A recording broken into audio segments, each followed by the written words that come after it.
Hello student, welcome to my YouTube channel. So today we study the natural resources. Class 9 का chapter number 14 है, general topic है, relax mode में हम आसानी से पढ़ सकते हैं. Natural resources, two word natural and resources. तो उसकी डेफिनेशन को अगर हमें चाहिए कि इसकी डेफिनेशन किस तरह से हम निकालें या किस तरह से हम इसको डेफिनेशन को माइंड में सेट करें, तो two word natural and resource मतलब हमारे नेचर में क्या है, हमारा अर्थ और एनवायरनमेंट है. हाँ, तो नेचर में हमारे अर्थ या एनवायरनमेंट से जो भी हमें नीड है, हमारी जो नीड है उसको फुलफिल करने के लिए जो भी सब्सटेंस हमें मिल रहे हैं उनको हम स्टडी किस में करते हैं, नेचुरल रिसोर्सेज में. तो here is definition, all the varieties of the substances that we get from earth and nature to meet our basic needs are called natural resources. Okay, then natural resources तो हो गया कि हमारी जो basic needs है उसको हम अर्थ से या नेचर से फुलफिल कर सकते हैं. सभी टाइप की जो रिसोर्सेज हैं या जो भी बोल सकते हैं हम ऐसे कि कोई सब्सटेंसेज है उसको हम किस में स्टडी करते हैं, नेचुरल रिसोर्सेज में स्टडी करते हैं. तो इन सब चीज़ों को अगर वाइडली हम डिवाइड करें तो क्या टू टाइप्स में डिवाइड किया जाता है, इनएग्जॉस्टिबल और एग्जॉस्टिबल रिसोर्सेज. इनएग्जॉस्टिबल रिसोर्सेज वो रिसोर्सेज है जो अनलिमिटेड है, मतलब ह्यूमन जो है अपनी नीड्स के लिए उनको यूज़ कर सकता है. सपोज इट वाटर है, सोलर एनर्जी है, एयर है, उनको हम यूज़ कर सकते हैं. बट उनका क्या कोई लिमिट नहीं कि वो क्वांटिटी ख़त्म हो जाएगी. जैसे सनरेज है, कितने लोग हैं वर्ल्ड में सनरेज को यूज़ कर रहे हैं डेली लाइफ के लिए. तो पर क्या सनरेज ख़त्म हो गई कि नहीं आज हमारा ना बिल्कुल ओवर हो गया, अब बिल्कुल ख़त्म हो गया, अब सनरेज हमें नहीं मिले, ऐसा नहीं है. तो उनको किसमें स्टडी करा जाता है, इनएग्जॉस्टिबल रिसोर्सेज में. दूसरा जो टाइप है वो किसका है, एग्जॉस्टिबल रिसोर्स का है. तो they are in limited quantity, मतलब अगर ह्यूमन जो है स्पीशीज़ है वो इसको किस तरह से यूज़ कर सकते हैं, लिमिटेड सोर्स हैं वो. अगर हम कुछ ज़्यादा यूज़ करेंगे तो पूरी पॉसिबिलिटी है कि वो क्या हो जाएंगे, क्लीन, हमें वापस मिलेंगे भी नहीं कि था भी कभी ये रिसोर्सेज. तो they are in limited quantity. Okay, अब इस खुद के लिमिटेड क्वांटिटी के भी दो टाइप हैं, एक तो रिन्यूएबल और एक नॉन रिन्यूएबल. नॉन रिन्यूएबल और रिन्यूएबल. अब आप बोलोगे मैम पहले लिमिटेड है तो उसको रिन्यू कैसे कर सकते हैं. देखिए, कोई चीज़ अगर लिमिटेड है तो उसमें दो ऑप्शन ज़रूर होते हैं. सपोज इट, कोई एग्जांपल ले लीजिए कि हमारी क्लास में सब बच्चों के पास सभी तरह के ज्योमेट्रिकल सामान नहीं मिलते हैं, पर क्या होता है कभी हमें किसी चीज़ की नीड होती है. फॉर एग्जाम्पल एक पेन का एग्जाम्पल ले लीजिए कि पेन में हम रिफ़िल डालते हैं. ओके, रिफ़िल जो है वो हमारे पास बिल्कुल फिक्स है, पेन का जो हमारा आउटर जो उसका स्ट्रक्चर है वो भी हमारे पास फिक्स है.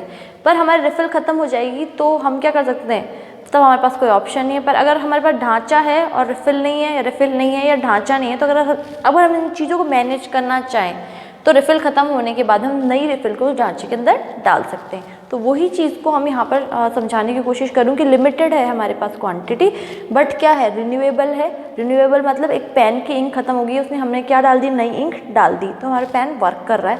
तो ये जो स्टडी किया जाता है वो रिन्यूएबल में किया जाता है. पेन की इंक ख़त्म करते हैं हम, ठीक है कि अब ख़त्म हो गया, ओवर हो गया, तो उसको नॉन रिन्यूएबल में स्टडी करा जाता है.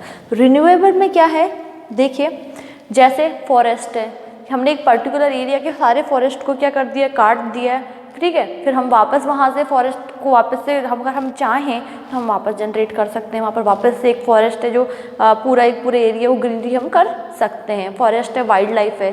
सपोज इट कि इस पर्टिकुलर एरिया में एक स्पीशीज़ क्या हो गई थी, बिल्कुल एक्सटेंट हो गई थी, तो हम उसे वहाँ लाकर ब्रीड कर सकते हैं. तो ये रिन्यूएबल में पढ़ा जाता है. नॉन रिन्यूएबल में जैसे कोल और पेट्रोलियम हम 8th क्लास में पढ़ते हैं, उनका फॉर्मेशन कैसा होता है, किस तरीके से वो काम करते हैं, तो उनको किस में पढ़ा जाता है, नॉन रिन्यूएबल में. कि एक बार अगर कोल ख़त्म हो गया, पेट्रोल ख़त्म हो गया, क्योंकि काफ़ी करोड़ों अरबों वर्ष पूर्व क्या हुआ था, थोड़ी उथल पुथल हुई, तब कोल और पेट्रोल क्या हुआ था, जनरेट हुआ था. तो अगर हम उससे चाहें कि नहीं अभी पूरा कोल ख़त्म हो गया है उड़ीसा में और अब हम ना उसमें जनरेट करें, तो दिस इज़ नॉट पॉसिबल. क्यों, उसके लिए वही होगा, एक बार से फिर अर्थक्वेक आना चाहिए, पूरी चीज़ें बदलनी चाहिए. वहाँ क्या हो जाएगी, बिल्कुल जो पॉपुलेशन है वो बिल्कुल माइनर हो जानी चाहिए, बिल्कुल एक्सटिंक्ट हो जानी चाहिए. तो ये सब हमारे बस में नहीं है, क्योंकि that is environmental change. So we study non renewable, what, coal, petroleum, so they are limited. ये था हमारा नेचुरल रिसोर्सेज का एक ब्रीफ इंट्रोडक्शन कि what is natural resources, type of natural resources.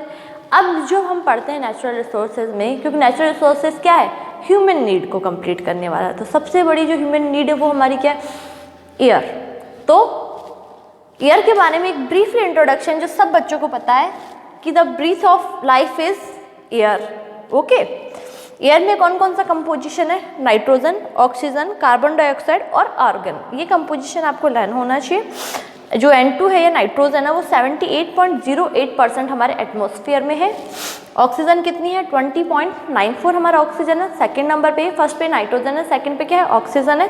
Third पर हमारा क्या है, कार्बन डाइऑक्साइड है, 0.03% टोटल।